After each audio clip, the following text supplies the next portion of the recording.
Ex-assistants to rich, powerful people. What's the most messed up behavior you witnessed during your employment?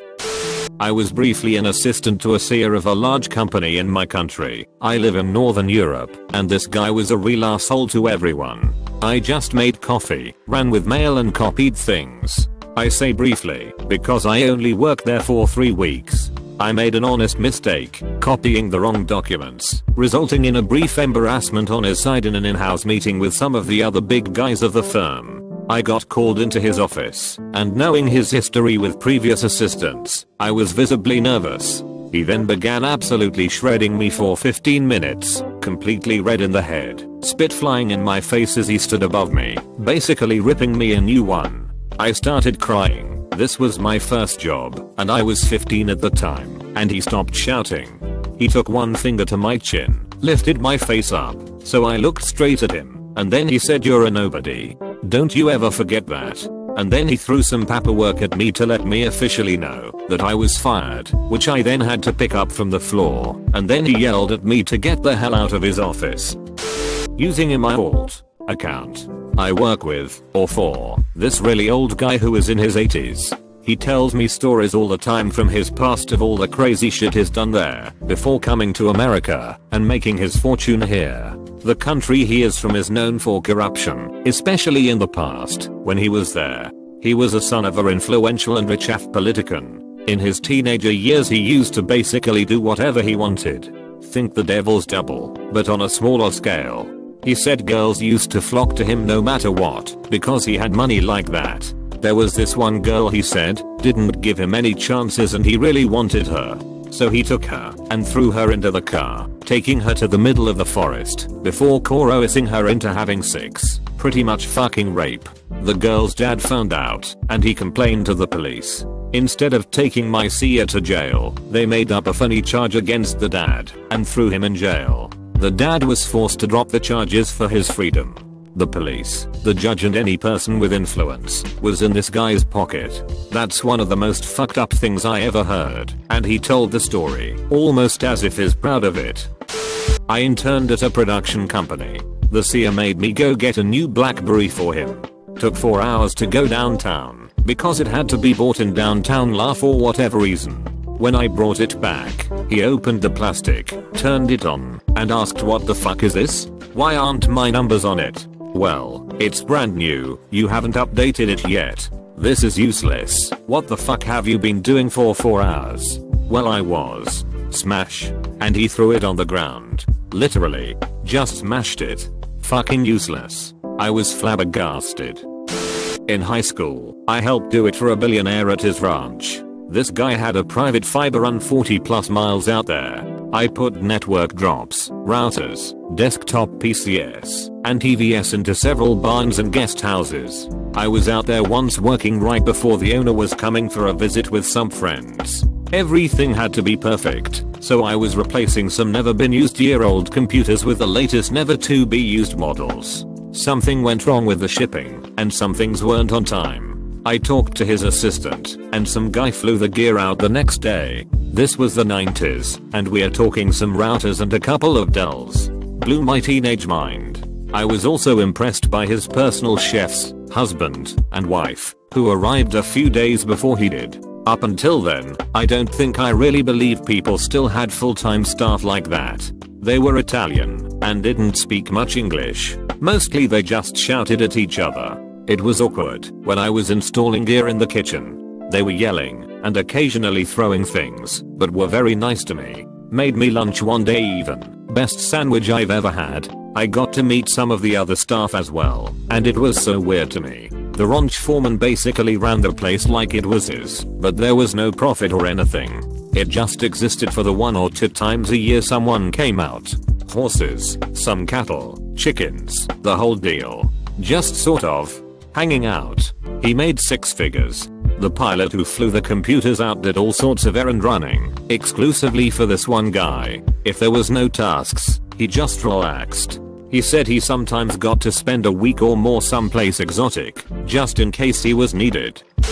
I had a pro golfer hire me solely to list 90% of his belongings on eBay. Everything from huge TVs to golf club head covers. The odd part was he wanted everything listed for $0.99 and shipped as fast as possible when it inevitably sold. I lost that job when he went to jail for procuring said items with illegally gained funds from his invalid sister's inheritance. I was questioned, but since I had no idea how he got rich, no charges were ever brought up on me. I just thought he was a weird eccentric rich guy that wanted new toys, and I assumed he had invested his pro golf earnings over the years. He was sponsored by Nike after all.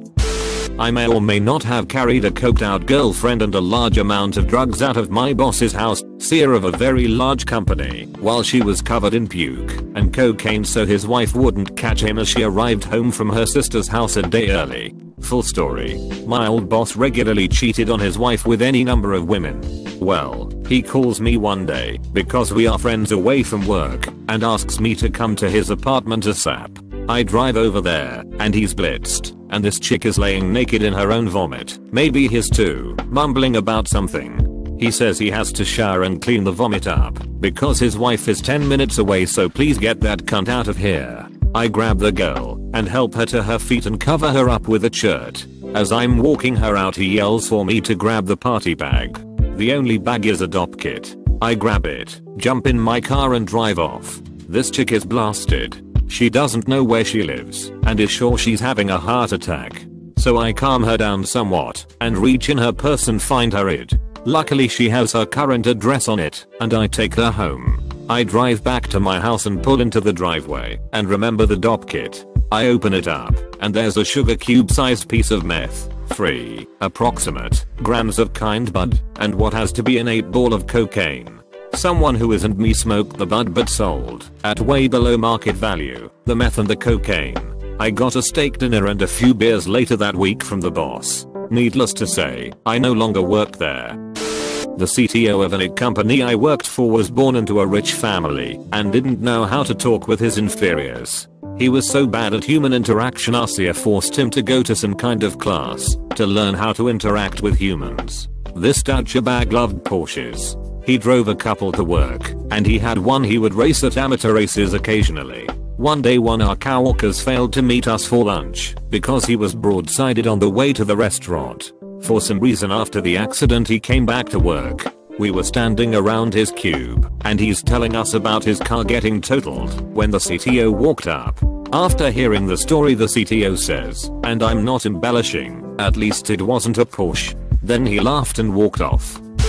I worked for owners, 3 brothers, of a private bank and managed their properties. One had first edition uncut classic books purely for decoration. He also had a Rolls which required new tires due to sitting unused for months at a time. The steel belts flattened from the weight of the car. One wife called me all but accusing someone, me, of eating an $8 pizza at their country club, which after numerous far more than $8 international calls, turned out to be her son in town having lunch. This from someone with a running balance over $10 million on any given day. I didn't work, but was good friends, and still am, with this kid. Hoss mother was an executive for a big gaming company. Basically she would attend PAX East, pretty big gaming convention, every year, and with such would give her kids tickets for themselves and their friends. I wasn't one of those friends that year, but I got tickets for Christmas, and we still went together, and oh my god, Watha's mother did literally send shivers down my spine. When we went to the booth where she was at, that year she was advertising a new game. I don't think it ever hit off. If it did, I don't remember the name of the game then. When she saw me and her son get a little show floor, she pushed every kid out of the way so that we could be first in line, and actually got a kid kicked out for throwing a fuss about it. I wanted to say something, but my parents had paid $50 for me to get to the convention, and I wasn't looking to get kicked out before even being there for an hour. She was a nice lady though. She was able to get basically a few of everything that the popular exhibits were handing out: hats, shirts, wristbands, coupon codes. I became friends with a colleague, a delightfully wealthy man and a minor member of European royalty. He wore bespoke suits on his time off, like, he specifically had them made for lounging. He had a £12,000 walking suit. He was very kind and affable, however out of touch with reality he was. I taught him how to order pints at the pub. The first time I showed him how to do it, he didn't have money because he never carried a wallet. He was in his 40s and led an active social life, but always had a servant on hand to do everything. I wasn't exactly an assistant but a concierge. Rich guy drove his car up onto the sidewalk in front of the building and ended up with a DUI. A couple months later he asked me to start his car for him by blowing into a breathalyzer ignition after he spent the evening across the street at a bar. I declined. The one that made me the most mad was two very well-off families in the building, lawyers and consultants. They were neighbors and best friends. Extremely conservative and active in trying to deny any kind of social services in the city and state. 4 PM was cocktail hour as they called it. They would load up on all sorts of prescription drugs and sit in the lobby bragging about how high they were. They had no shame about hiding it. They would talk about how disgusting it was that pot was being legalized and how it was going to ruin their neighborhood. Sometimes if the husband/lawyer was really far gone he would loudly discuss his client's cases in front of everyone. Then their prep school kids would arrive home and everyone would head out to the most expensive restaurant in the neighborhood. Other than that there was a lot of general entitlement, shacking up with people who aren't their spouses in the building's swimming pool, etc. I nannied for a tech millionaire. His wife had a raging eating disorder, which she covered up by being an athlete, and he didn't care enough to address. They had 3 children that she couldn't stand. She had a full-time housekeeper and 2 nannies to keep her kids from interacting with her. When dad was around, all smiles. As soon as he wasn't, she would get as far away from the kids as possible. She also signed them up for loads of activities so that she never had to see them. They all were in therapy at very young ages. I nannied for a couple of other families like this. Wives don't work, but don't interact with their kids either. They just shop and lounge all day. And there's domestic violence in these families that's super well hidden. I saw a husband inches from his wife's face, shouting his head off because they were out of post-it notes on me, and the other nanny just kept right on cleaning because we needed the job. Ugh, I hate rich people. They have the kind of problems that money doesn't fix. I used to be the assistant of a celebrity photographer in Nick, mostly hip hop celebrities and New York nightlife. This guy fucked so many women behind his wife's back, it was obscene.